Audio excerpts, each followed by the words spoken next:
So, a lot of us are thinking about the summer harvest and how we can extend that into winter by canning and such. Well, we also wanted to talk to you about how to dry herbs because you can really extend them for a great length of time.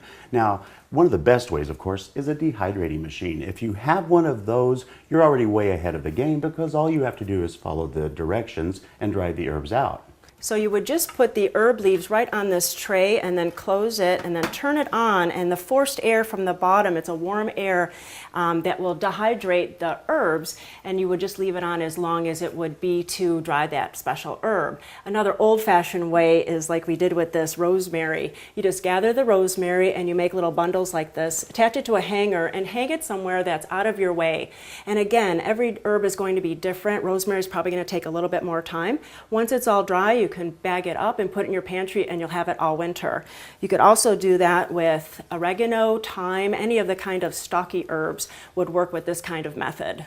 There's another great thing to do with basil. Basil is a fun herb for us to keep, and this one we're going to talk about how to do it in the microwave. It's a pretty simple process. All you have to do is pick off the leaves, you lay them on a microwavable plate, just flat, and then you pop them in for about 30 seconds on high, and then you let them set for 30 seconds.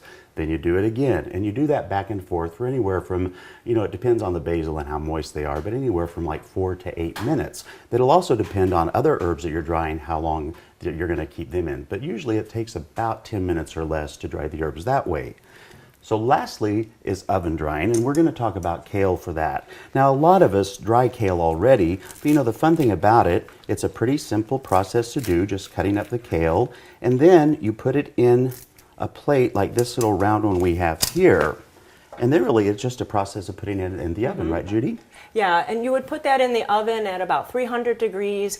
I would start out at 10 minutes and then take it out and then kind of stir it around, flip it around so the underside of the kale gets dried too.